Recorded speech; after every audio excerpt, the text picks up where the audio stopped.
18. novembrī Latvijas valstī 107 gadi un 107 izcils personības, 107 izcili Latvijas cilvēki. Man atbild uz jautājumu, kas tev ir Latvijas valsts, ko tev nozīmē Latvijas valsts, ko tu vēli savai zemē un tautai un valstī. Un man šodien sarunas biedrs izcils latviešu žurnālists Kārlis Streips. Kārli, Labdien! izstāsti man, ko tev nozīmē Latvijas valsts, īpaši tādēļ, ka tu tomēr esi dzimis audzis Amerikā, mācījies Amerikā, dzīvojis latviešu trimdas vidē, pieredzējis to, ko nozīmē, ka Latvija kaut kur tālu nesasniedzama, nezinām. Izstāst man par Latviju. Jā, tādā nozīmē man Latvija ir tēvzeme pirmkārt, jo mani vecāki abi no šejienes ieradās Amerikā burtībā apmēram 5 gadus pirms es piedzimu.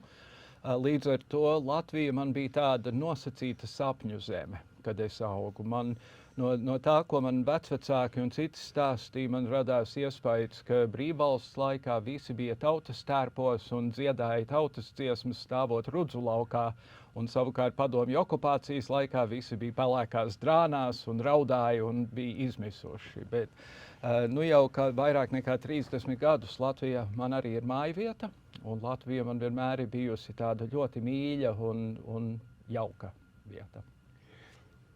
Izstāsti, ko Latvija nozīmē latviešiem, piemēram, gan tai paudzei, kas bija izbraukusi vēl, gan tai paudzei, kas ir dzimuši Latvijā, dzimuši Amerikā vai citur ārpus Latvijas. Jā, mani vecvecāki, visi 4, viņi diezgan kategoriski atteicās runāt par dzīvi Latvijā, jo viņiem tas bija sāpīgi, ka no šejienes bija jābrauc prom pēkšņi un diezgan bez īpaši daudz mantības un abos gadījumos ar bērniem, maziem bērniem.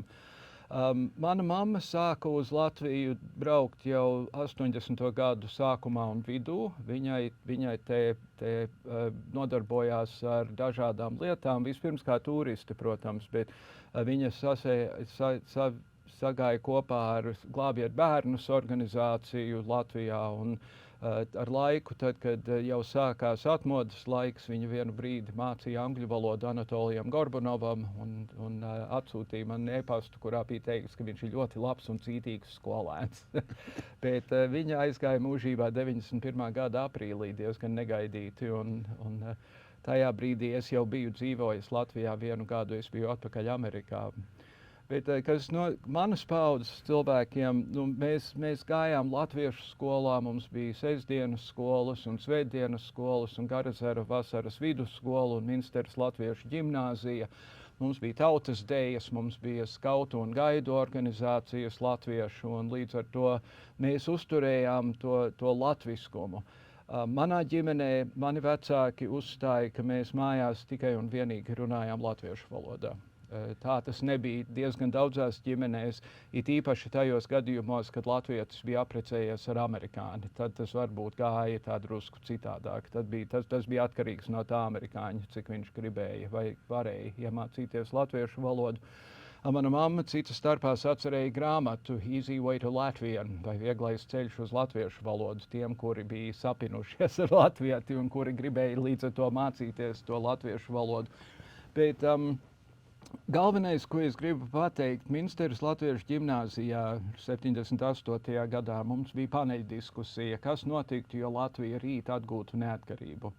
Un es ar savu tīņa pārliecību teicu, neviens no rietumiem tur apakaļ nedosies, jo cilvēkiem mājās ir mājas un bērni un kaķis un suns un skola un darbs, un neviens nebrauks. Oldsmobīlis. Jā, un Oldsmobīlis, jā. Ironiskā kārtā es biju viens no pirmajiem, kurš galu galā pārcēlās uz Latviju, tas, kurš teica, ka neviens tā nedarīs. Bet es to varēju atļauties, jo man nebija ģimenes un man nebija nekā tam līdzīga. Un tad, kad bija iespēja braukt uz Latviju un mācīt angļu valodu Latvijas universitātē, es varēju mierīgi to darīt un pārcelties. Man iedeva dzīves vietu šeit Latvijā, es dzīvoju tā teikt cepura kuldams to 1. gadu. Patiesībā ne jau ar savu angļu valodu zināšanu, kur es pats esmu vienmēr izmantojis, dažādā veidā, bet ar savu žurnālistu prasmi un ar savām žurnālista zināšanām, jo tā žurnālistika, ko tu atved no Amerikas, bija stipri atšķirīga no tās žurnālistikas, kas bija padomu laikos ierasta. Un ar to tu esi Latvijā palicis tāds kā pedagogs un kā tavu pēdu es atstājis tieši, teiksim, modernu žurnālistikas ieviešanā. Un tad nokomentē to moderno žurnālistiku, kā tu ieradies kā jauns amerikāņu žurnālists. Jā, Padomju Savienībā žurnālistikas nebija. Padomju Savienībā bija propaganda, kas nav viens un tas pats.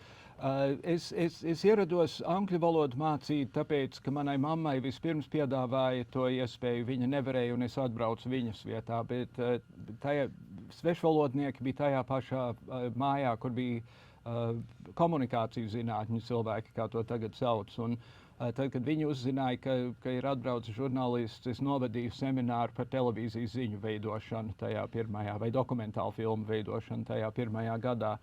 Un tad 92. gadā es sāku lasīt lekcijas Latvijas Universitātē par žurnālistikas lietām. Un vienlaikus arī parādījās telekanāls NTV5, kur man uzaicināja būt par ziņu nodaļas vadītāju. Un par to es principā esmu lepns, ka es nostādīju konkrēti televīzijas žurnālistiku rietumu sliedēs.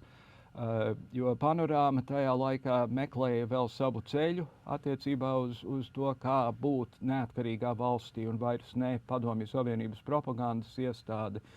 Un es apmācīju veselu strīpu cilvēku, kuri izvērtās ļoti profesionāli, tajā skaitā Ilba Liepiņa, kuri ilgus gadus bija Panorāmas diktori, Ansis Bogustovs, Krista Vāvere, daudz cilvēki caur turieni nāca un ir kļuvuši par žurnālistikas sastāvdaļu Latvijā.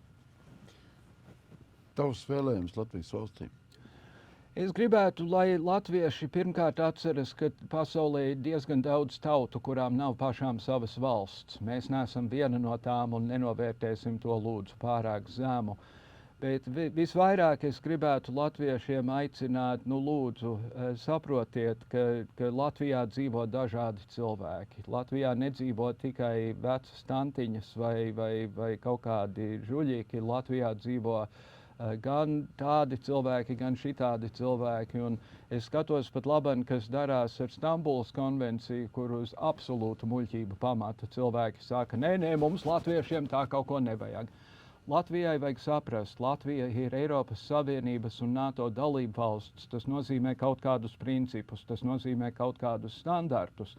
Un es zinu, ka latvietis labprāt dzīvo pats savā sētā ar savu 1,5 hektāru un 1,5 govi.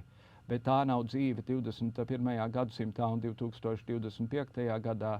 Un pa visu vairāk būsim lepni par Latviju, mums patīk par viņu kreņķēties.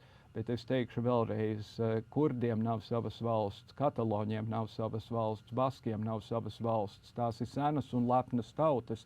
Mēs arī esam sena un lepna tauta. Mums ir pašiem sava valsts, sapratīsim to, baudīsim par to un būsim lepni par to.